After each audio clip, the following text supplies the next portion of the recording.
Hey, bienvenue dans ton Yann et Frank. Toronto! La madame à Layton est mairesse depuis un petit bout de temps. Hein? Il commence à payer le prix. Les taxes n'y arrêtent pas de monter.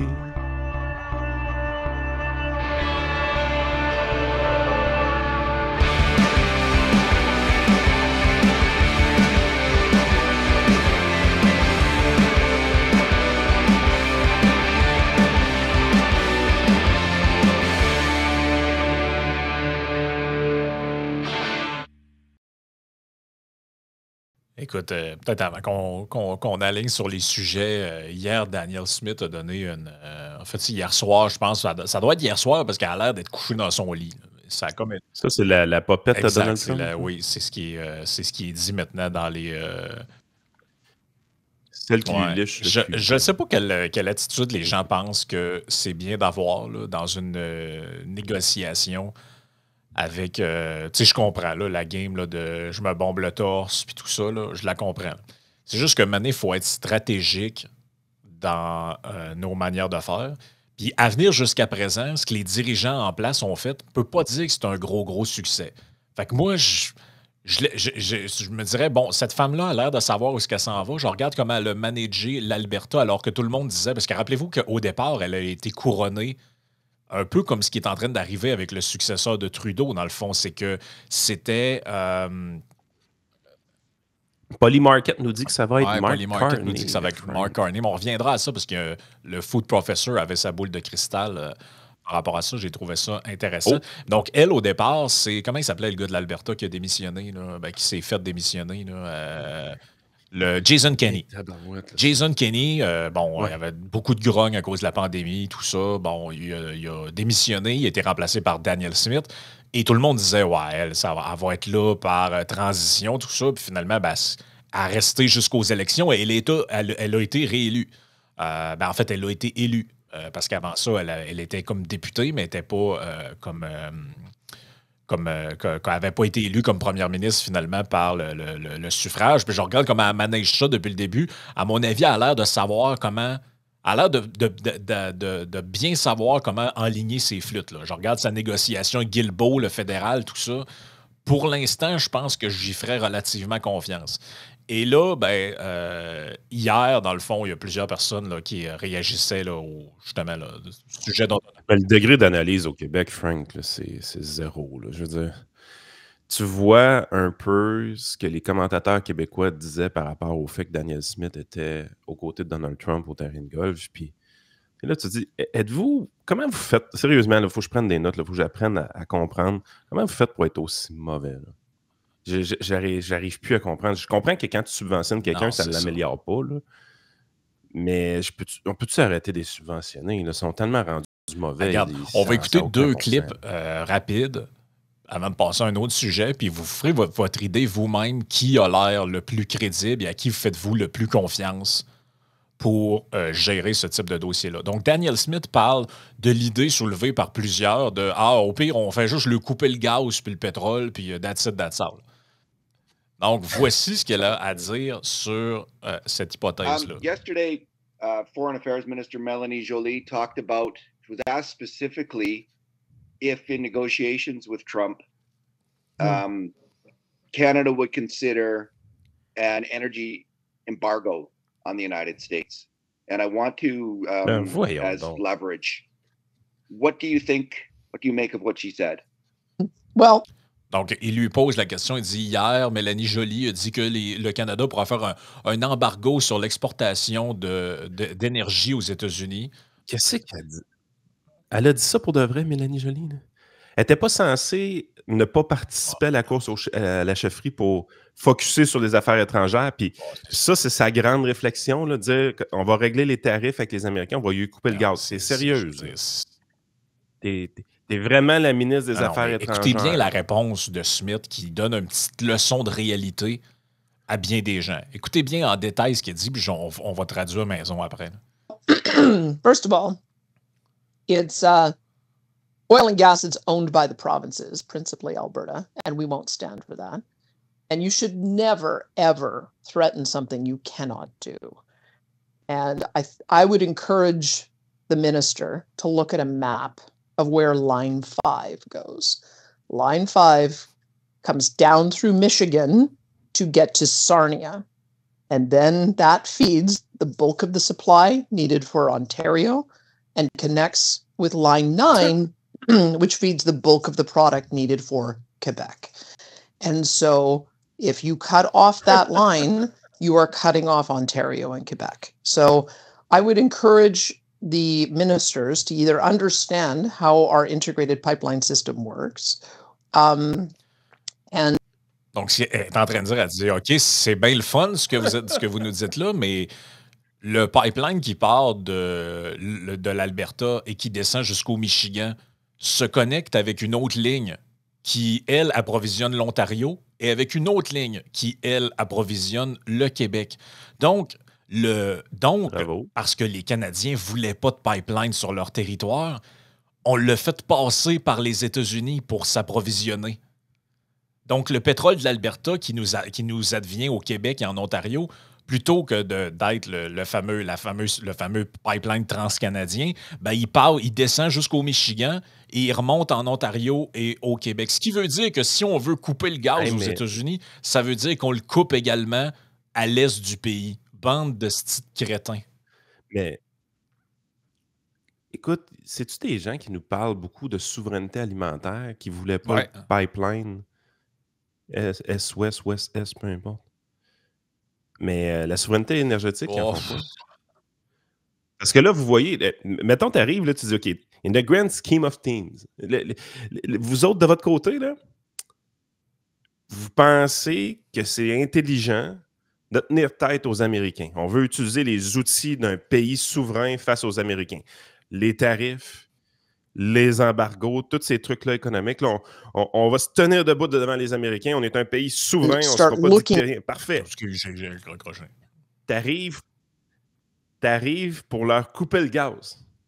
Puis ça, c'est la ministre des Affaires étrangères qui soulève l'idée. Là. Tu veux leur couper le gaz. Tu veux les menacer de couper le gaz. Et tu n'es même pas au courant qu'au niveau énergétique, tu n'es même pas souverain parce que tu n'as pas voulu faire passer tes pipelines sur ton propre territoire. Tu les as fait passer au sud de la frontière pour donner l'odieux des pipelines à quelqu'un d'autre. C'est pour vrai, là. Puis cette dame-là, Danielle Smith, c'est le démon en personne. Là. Elle, c'est une folle. Oh, ben justement, on va y venir dans pas long. Là. Donc, je continue, ça dure 1 minute à peu près. Là.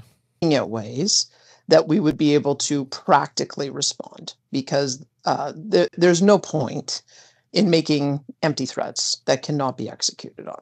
So there are other things I'm sure that that we'll all talk about collectively, but let's just remember how integrated our markets are with the Enbridge system, the TC Energy system, that we have a product going back and forth across the border every single day. And we cannot do anything that harms Canadians in such a substantial way. So I just don't take that as a credible threat. I'm sure that the U.S. administration won't either. So we should talk about things that we actually can do as opposed to empty threats. C'est assez clair. Hein? Puis, tu sais, elle dit notre marché est tellement intégré au niveau de l'énergie que, grosso modo, le pétrole canadien et le pétrole américain se mélangent pas mal là-dessus. Ben, c'est un peu ça. On va arrêter. C'est un peu pas mal ça qu'elle est en train de dire. On a parlé de Mélanie Joly, ça tombe bien. J'ai une clip d'elle. Non, mais Mélanie Non, Joly, mais c'est ça. On peut-tu arrêter d'avoir l'air d'une gang posez-vous, elle était à CBC hier ou avant-hier, je crois, hier. Ben c'est ça. Faites-vous votre propre idée de quel des deux intervenants vous venez d'entendre qui est le plus crédible. Moi, la mienne est pas mal déjà faite, là. Donc, voici Mélanie Joly, justement sur les retaliations qu'on prépare, les mesures de représailles qu'elle prépare supposément contre Donald Trump. Ça donne vraiment, vraiment, vraiment le goût, là. Les mesures de représailles. Non, mais écoutez-la, puis pensez à ce que vous venez d'entendre juste avant. I'll just end on this. Do you not think, though, that having a quote-unquote lame duck prime minister and a government that is nearing the end of its life cycle, that is not helpful to the country and to facing off the president-elect? Well, what I will answer to you on that question is any politician, any leader in this country need to put their country first.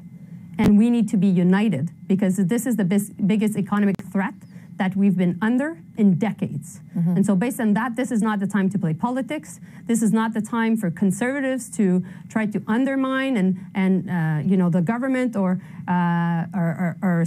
score points against the liberals because of petty politics. This is a time to be serving the country for the best interest of the country. That's what I'm doing personally, and that's what Pierre Poilievre needs to do, and that's what everybody in the country needs to do. This is time for Team Canada. Elle a rien dit. Hey, c'est-tu une salade de mots incroyable, man? Caroline, je veux dire, ça a été testé, Mélanie, cette affaire-là. Je veux dire, depuis 2015, vous êtes dans la salade de mots. Kamala Harris, elle vient de sortir une élection avec ce même verbiage-là. Vous agissez en chambre depuis 10 ans maintenant avec ce type d'intervention-là. Je veux dire, been there, done that. On n'est plus dans le monde de la clip de 2 minutes. C'est fini ce temps-là. Là.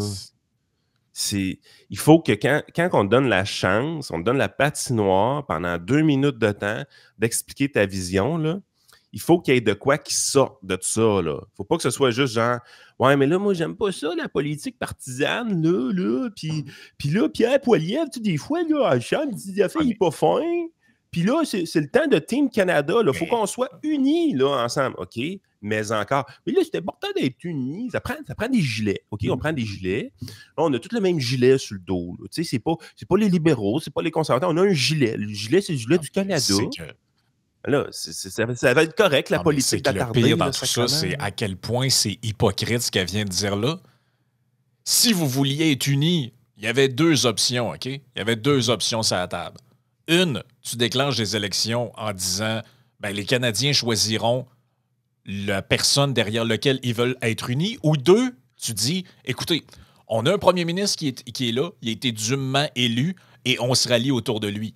Là, il joue la game de l'unité nationale alors que c'est eux, Chris, qui viennent de faire un putsch contre lui pour le forcer à démissionner. Allô, ding ding. Parce que Chrystia Freeland voulait être calife à la place du calife parce qu'elle n'a pas aimé ça de ne pas être invité pour manger du pain de viande à Mar-a-Lago. C'est ça la crise de réalité que personne ne veut dire. Elle n'était pas contente de ne pas être autour de la table.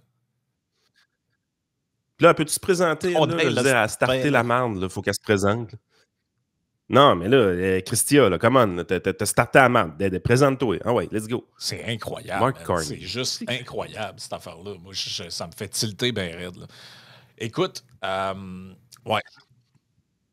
Mais le degré d'analyse des commentateurs québécois, c'est que Daniel Smith, c'est pas correct là-dedans. Là. Puis là, il faut s'unifier. Tu sais, c'est vraiment ça. Il va falloir répliquer à Donald Trump. On est gens de 38 millions. Là. De quoi vous parlez? De quoi vous parlez? Il va falloir répliquer frontière. Tu veux faire un embargo énergétique? Tu veux mettre des tarifs de 100%? Les Américains, ils sont encore lisses. Il y avait du monde qui disait qu'il faut mettre des tarifs sur l'hydroélectricité qu'on exporte à New York, puis c'est ci, puis c'est ça. Ah ouais, mais les contrats sont déjà scellés. De quoi tu parles? C'est ça l'affaire. C'est que je pense que... Mais c'est ça que ça fait d'avoir un pays affaibli, pas de leader, avec rempli de monde comme des poules pas de tête. C'est là qu'on le voit, là, à quel point c'est problématique. Puis à quel point notre système est... Oui, mais c'est parce que si ça vient de commentateurs politiques, tu te dis que je suis capable de dealer avec. Mais là, quand ça vient d'une ministre, là, tu dis... Puis pas une ministre qui vient juste d'être nommée, là, pas Mme Fréchette là, qui a ramassé la marde à Fitzgibbon. Là. Ben oui. Une ministre senior qui occupe des rôles sacrément importants depuis très longtemps dans un gouvernement mature. Là, ça fait 9 ans qu'ils sont au pouvoir. Là. Mais là, tu es là, tu te dis, après 9 ans d'expérience, à la tête du ministère des Affaires étrangères, ben, elle n'a pas été là, elle n'a pas été aux Affaires étrangères tout le long, là, vous comprenez, mais ça fait longtemps qu'elle est là. C'est ça ta conclusion. Je veux dire, t'as pas un fonctionnaire à quelque part qui aurait pu t'expliquer la vie un peu? T'étais-tu trop occupé à faire le party puis de mettre des factures d'alcool sur le dos des Canadiens? Ouais, il y a ça aussi. Ça a l'air à couler à flot. Ça a l'air d'être le fun, être Mélanie Joly, je trouve. Ben, il y a beaucoup de gens là-dedans qui ont l'air d'avoir du fun.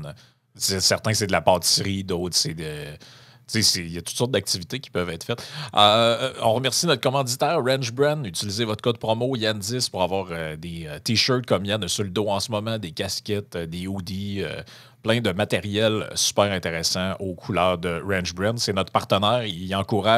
Ranch Brand, il encourage, tous nos partenaires encouragent la liberté d'expression, encouragent du contenu de qualité, du contenu alternatif. C'est important de le faire parce que vous le voyez ce que ça donne, là, la couverture médiatique. C'est pas toujours fort. Fait que je pense que c'est important d'encourager ceux qui ont le courage, justement, de mettre leur face à l'avant-plan de même, parce que c'est vraiment pas le cas de tout le monde. Évidemment, Ready for Canada, je l'ai déjà mentionné plusieurs fois, mais je vous le redis, pour tous vos demandes en matière d'immigration, c'est un service de représentation légale. Ils vont vous aider avec la paperasse.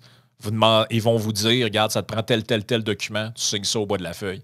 Eux autres te simplifient la vie. C'est un service, si on veut, clé en main pour toutes les demandes, autant pour les particuliers que les entreprises. Et notre dernier et plus récent commanditaire, on est très content de les avoir, TLF Dessin.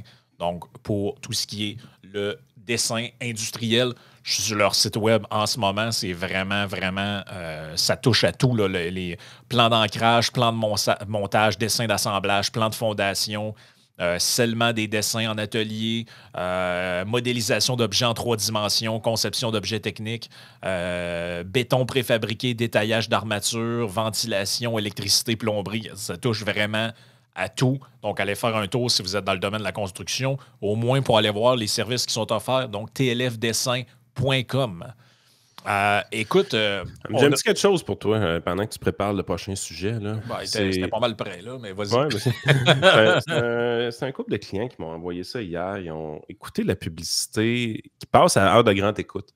Oui. Ça passe au réseau de Bell surtout. Donc, RDS, c'est nouveau. C'est une publicité de Bell. C'est belle cause pour la cause. Mais je veux dire, pour vrai, là, la publicité, je pense, est malaisante.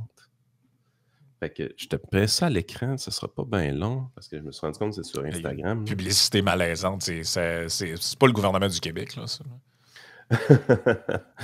Écoute. Fait que je te mets ça, là, on va... Non, j'ai pas le bon... Hey, je suis vraiment mauvais. Excusez-moi. C'est pas grave. Belle cause pour la cause. Fait que je vous mets ça. Je vais-tu aimer ça, l'université? Oh oui, tu vas aimer ça, ma grande. Jusqu'à ce que tu sois tellement anxieuse que tu sortiras plus de la maison. Je vais essayer d'être là. Mais il y a des bobos que même une mamie qui t'aime peut pas guérir. Ne laissons pas ceci être leur avenir. 1,25 million de jeunes ont besoin d'aide au pays. Comment tu files, toi, après une pub de même? Ah, pas bien, man. Moi, je comprends pas pourquoi il y a une obsession aussi intense pour la mort.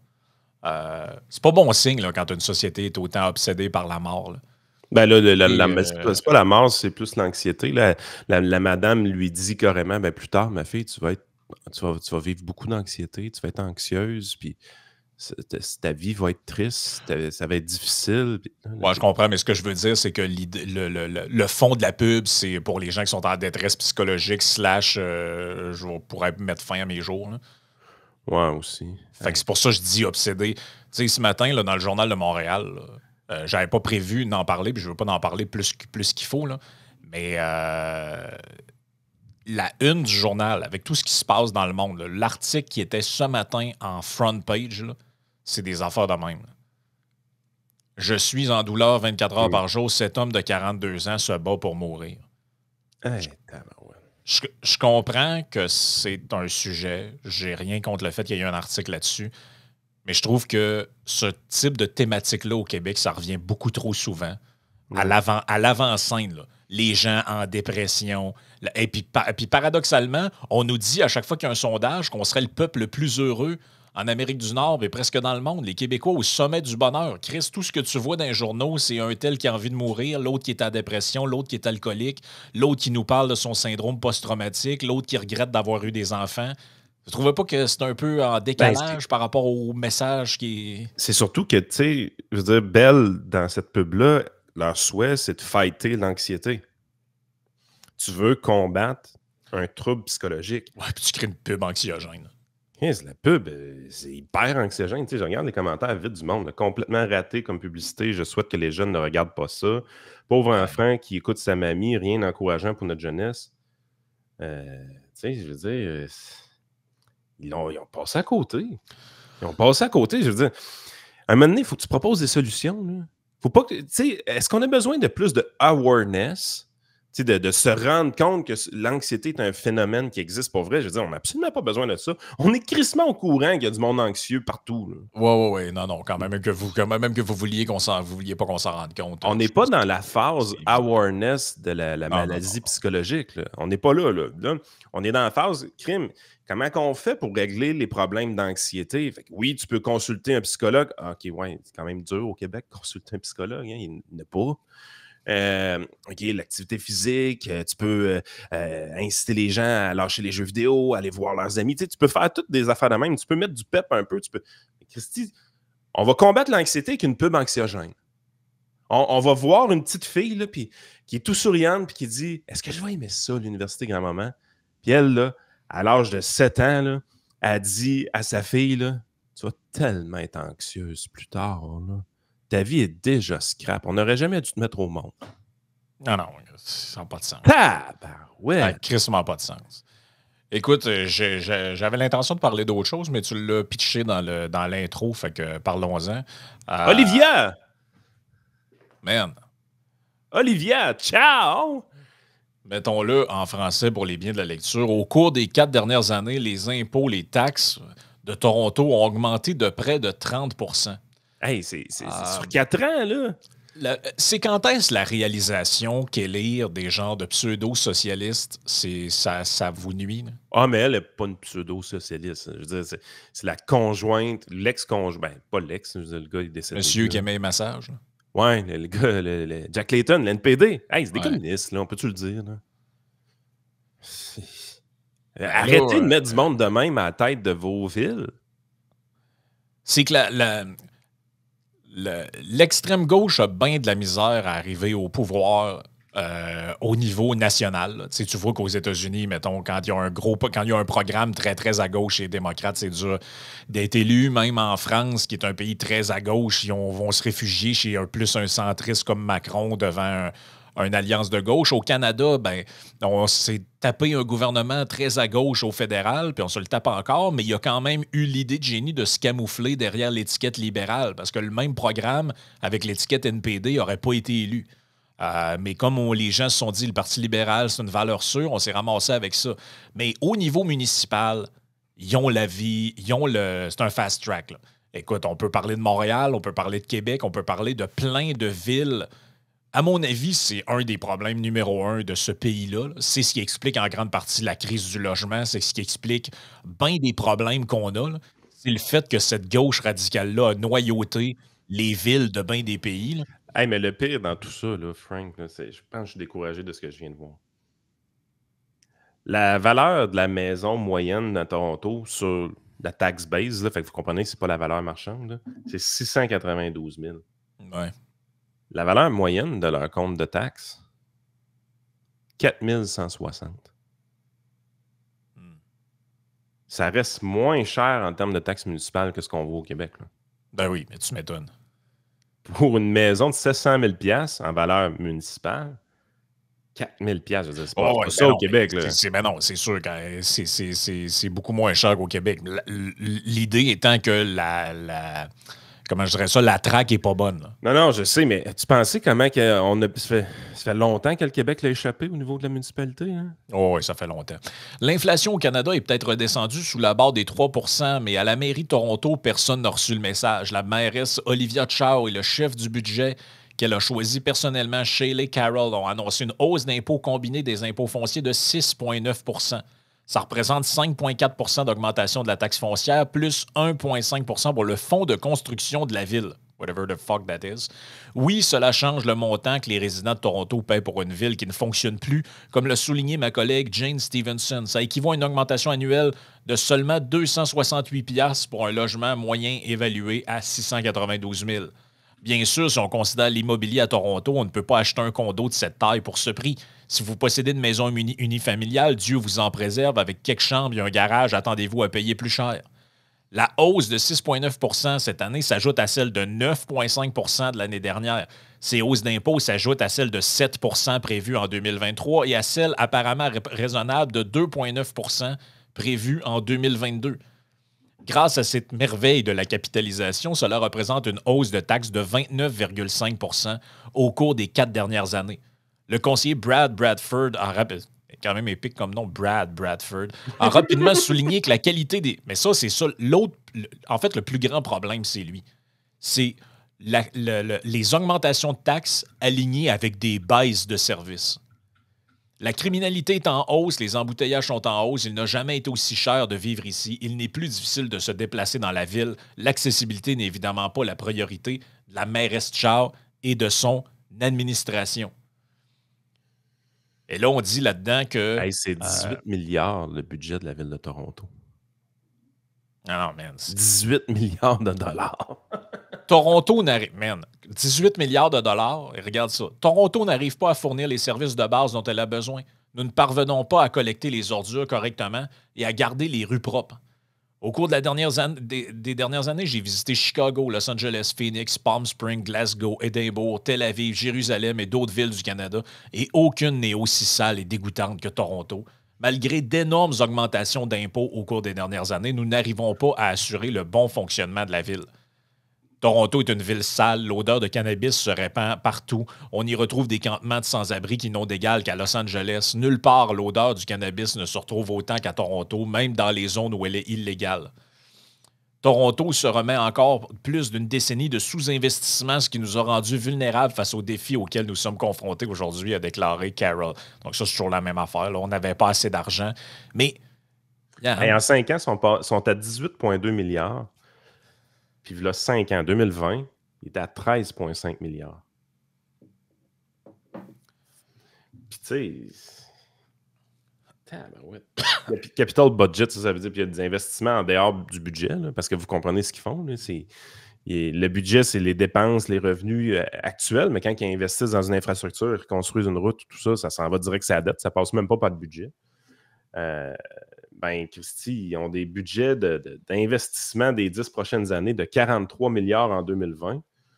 Puis on est à 44 milliards. Fait que, ils n'investissent pas tant que ça dans les infrastructures plus. C'est vraiment juste des dépenses courantes. Là. C'est de l'administration supplémentaire.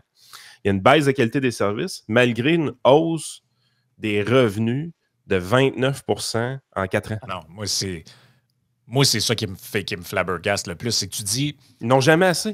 Moi, je suis contre les grosses administrations, autant qu'elles soient provinciales, fédérales, municipales, whatever, encore plus supranationales et autres. Là. Mais si ces gens-là augmentent les taxes, mais fournissent des services incroyables, tu te dis, bon, c'est tel que tel. Mais c'est pas le cas. Là. En fait, c'est jamais le cas. Parce que les augmentations de tarifs, de taxes et d'impôts, en général, ils ne servent pas. Oui, c'est ce qu'on dit aux gens pour leur faire avaler la pilule. Vous allez avoir des meilleurs services, vous allez avoir des meilleurs ci, des meilleurs ça, mais en général, ça sert à quoi? Ça sert à augmenter le salaire des employés municipaux, ça sert à prendre à la ville pour investir. Hey, écoute, en ce moment... Une baisse de productivité de leurs employés, c'est l'enfer aussi. Hey, écoute, en ce moment, là, il y a une publication, tu l'as peut-être vu passer, sur X, il y a une publication sponsorisée. Donc, c'est-à-dire que quelqu'un a mis de la pub pour que sa publication soit vue par les gens. Et cette publication sponsorisée-là a été faite par la ville de Lévis et elle dit qu'ils cherchent des artistes de la relève pour les subventionner. Et après ça, on est supposé qu'on... C'est pas leur rôle. Il y a un ministère de la Culture au Québec. Là. Pourquoi les villes subventionnent les artistes? Là? C'est un peu ça, là. Je veux dire, chacun sa job. Tu sais, c'est parce que les provinces veulent s'occuper des garderies, le fédéral veut s'occuper des garderies, le municipal va vouloir s'occuper des garderies. Tu sais, à un moment donné, vous voulez tout être dans la photo, vous voulez tout dépenser l'argent que vous n'avez pas, puis surtout les municipalités, vous voulez tout dépenser de l'argent que vous allez quêter au gouvernement supérieur en plus. Puis vous empiétez sur leur champ de compétences après. Je veux dire, come on. Là. Je comprends que je sais que c'est plate, les trottoirs. Je sais que c'est plate, les vidanges. Il n'y a rien de glorieux là-dedans, là. Mais c'est ça votre job. Mais à un moment donné, il y a quelque chose. Il faut avoir un genre de réflexion. Là. Tous les nouveaux maires socialistes ou pseudo-socialistes qui font partie de tous les regroupements de maires pour changer le climat puis de VG pâté et compagnie, là. Toutes ces villes-là, là, Chris, quand tu les visites, ils ont tous le même problème. Campement d'itinérants, l'ordure mal gérée. Opioïdes, propre. Mais tu sais, à la limite, regarde, je vais être vraiment fin aujourd'hui, là. Je vais dire que des phénomènes comme la drogue et l'itinérance, vous avez un contrôle moyen là-dessus. OK? Ce qui n'est pas tout à fait vrai. Là. Ce qui n'est pas tout à fait vrai. Par contre, la gestion de la marde, là, les vidanges, l'insalubrité, pourquoi... Tu sais, je veux dire, j'en ai visité plusieurs des villes, pas autant que le gars qui parle dans l'article, là. Mais je veux dire, comment ça que quand tu t'en vas dans des villes, par exemple, comme Boston, tu as l'impression que dans beaucoup de quartiers, je pense que ça s'est un peu dégradé dans les dernières années, mais la dernière fois que je suis allé, là, Chris, c'était vraiment propre. Là. Oh, j'en ai encore pas mal. C'était vraiment, vraiment propre. Comparé à plusieurs villes canadiennes, la ville la plus propre que j'ai vue de ma vie, c'était la ville de Luxembourg, au Luxembourg. Tu aurais pu manger à terre. Je me rappelle d'avoir fait un En toute liberté avec Jacinta Varel qui était dans une convention à Edmonton. Puis elle capotait. Elle dit, c'est propre, ça, là. Ben écoute, plusieurs villes en Belgique où j'ai été ou en France, plusieurs villes propres, mon gars, là. Mais c'était super propre. T'arrives dans la métropole, dans la capitale, une poubelle. C'est quoi qu'ils ont en commun, ces gens-là? Je comprends, là. Ça peut être un peu trop de politiciens. Ouais. Ça se peut-tu qu'il y ait trop de structures? Ça se peut-tu que dans les petits villages, la gestion des ordures, ce soit de quoi qui n'est pas compliqué? Dans les plus petites municipalités, ça se peut-tu qu'on s'est doté de... C'est pas vrai. Ce que tu dis là, c'est oui, mais de moins en moins. Non, mais c'est parce qu'il se passe de quoi au Québec présentement? Hein? Les petites municipalités, là, au niveau de la récupération, tout ça, ça a tout été centralisé, là. Tu regarderas, j'ai parlé au chum à Roxane Labanane, puis il nous avait dit, vous devriez parler à Roxane de ça, vous devriez l'inviter, puis je pense qu'on va avoir ça dans les cartons prochainement. Mais dans les toutes petites municipalités, là, depuis le 1er janvier, apparemment, la gestion des ordures, là, c'est le fucking bordel. Ah oui. Puis si vous avez des infos, là, écrivez-les dans les commentaires pour que le monde puisse le voir. Là. Nous autres, moi puis Frank, on vit à Lévis, fait que je pense pas qu'on a été touchés par ça. Mais des gens dans les petites municipalités, là, ils ont centralisé au niveau provincial la gestion des ordures pour des petites municipalités ou du recyclage, un des deux. Mais en tout cas, de ce que je comprends, c'est un putain de bordel. Puis il n'y a pas grand monde qui en parle dans les grands médias parce que les gens des grands médias vivent dans les grandes villes. Fait que, il se passe de quoi? Mais comment vous pensez que ces gens-là peuvent aspirer à gérer le climat, à gérer le racisme systémique, à gérer l'inclusion, à gérer la misogynie puis le profilage, puis toutes les crises de patentes qui se sont déclarés comme étant les gestionnaires et les parangons de la vertu et l'avant-garde éclairée de tous ces trucs-là, alors qu'ils ne sont pas capables de ramasser les fucking vidanges. C'est pas un hasard, ça. Comment ça que quand tu vas dans plusieurs villes, les villes sont propres, sont bien... tu sais, puis ils essaient de nous faire croire que c'est à cause de la culture qui est différente d'un endroit à l'autre. Voir que... C'est ça que j'avais... Il y avait un gars, une espèce de grano de Montréal, qui avait écrit ça sur Twitter, puis j'avais eu un échange avec. Puis il me disait, c'est parce qu'ailleurs, là, ils ramassent le déchet, puis nous autres, ici, on pense que c'est à la ville de nous torcher, puis OK, je comprends l'aspect responsabilité individuelle. C'est pas moi qui va dire qu'on n'a pas de responsabilité là-dedans. Ce que je veux dire, c'est que c'est pas vrai que les gens de Palm Beach sont plus cochons que les gens de Los Angeles. C'est pas vrai que les gens d'Ottawa sont plus propres que les gens de Toronto. C'est pas vrai que les gens de Québec sont différents des gens de Montréal tant que ça. Pourquoi à Québec? Ça s'en vient de moins en moins. Mais pourquoi quand tu vas à Québec, au centre-ville, c'est moins sale qu'au centre-ville de Montréal? C'est quoi la raison pour ça? C'est-tu parce que peut-être l'administration municipale, malgré tous les déboires de l'administration Marchand et du laisser-aller des dernières années, peut-être qu'elle fonctionne encore mieux, encore un peu mieux que celle de Montréal? Ça se peut pas. Là. Tu peux pas avoir des villes super propres et des villes super sales et que l'explication, ce soit la culture des gens là-bas. Parce que là, ils nous sortent ça comme exemple. À Montréal, j'entendais une conseillère municipale qui disait « Ah, ben là, il va falloir que les gens qui aillent dans des parcs, là, ils repartent chez eux avec leurs déchets puis qu'ils se responsabilisent parce que supposément que eux, ils s'occupent des vidanges des parcs, mais ils sont pas capables de s'en occuper. Fait que quand les poubelles débordent, plutôt que d'échanger, demande aux gens, mettez vos déchets dans vos sacs, puis repartez avec vos vidanges chez vous. Excuse-moi, moi, j'ai été dans des places où c'était extrêmement propre et tu pouvais jeter tes affaires dans les poubelles. Il y en avait partout. C'est quoi, Chris, c'est quoi qui est si compliqué que ça à nettoyer? On n'a pas de fierté. On n'a pas de... On n'a pas le budget. On n'a pas les budgets. Ben oui, tu regardes le budget de la Ville de Montréal, c'est rendu quoi, 7 milliards dans une année qu'ils dépensent? Ben, il faudrait qu'ils augmentent les taxes. Ah oui, il faudrait qu'ils augmentent les taxes. Il y a 10 je pense, du 7 milliards, c'est pour les loisirs et la culture. Puis je pense que c'est 1 ou 2 pour la gestion des vidanges. Ben peut-être qu'il y aurait, je sais pas, je n'ai rien contre le loisir et la culture, c'est bien le fun, les loisirs. Moi aussi, j'aime ça m'amuser. Mais peut-être que s'il y a des vidanges à grandeur de la ville, et ça se peut-tu aussi que le gars qui est payé pour ouvrir les sacs de vidange, à la place des ouvrir, s'il les mettait dans la benne à ordures, ça aiderait? Tu sais, lui qui donne des tickets, là. Celui qu'il faudrait crisser à la porte, là? Ouais. Mais mettons qu'on est fin, on le crisse pas à la porte, on dit au lieu de fouiller dans les sacs, t'es ramasses. Ah non, mais c'est parce que s'il faut qu'il y touche, là, il travaille pas là. Ah, OK. Non, voyons. OK, ouais, je viens de comprendre, ouais. Oublie c'est ça. pas assez valorisant, là. Non. Il n'y a pas de pouvoir. Si tu fais juste les ramasser, tu n'as pas de pouvoir. Non. Si tu mets des constats d'infraction, par exemple. Là, c'est une job le fun. Mais je pense que moi, j'ai pas vrai, là, puis je sais qu'on prêche devant des gens qui ont déjà probablement réalisé tout ce que je suis en train de dire, là. Mais j'ai hâte en crise que les gens se disent que les élections municipales, c'est sérieux aussi, là. Tu sais, on parle beaucoup du provincial, puis du national, puis des États-Unis. Oui, parce que c'est spectaculaire. Les villes, c'est pas spectaculaire. Toute la merde part du municipal. Mais Chris, toute la merde part du municipal. Toute la merde part de là. Puis ça, Québec solidaire, ça fait longtemps qu'ils l'ont compris. Puis c'est la raison pourquoi il y a autant de QS à la tête des municipalités. Ça va sur Patreon pour continuer le show. Il reste 1 heure à 7 minutes de show.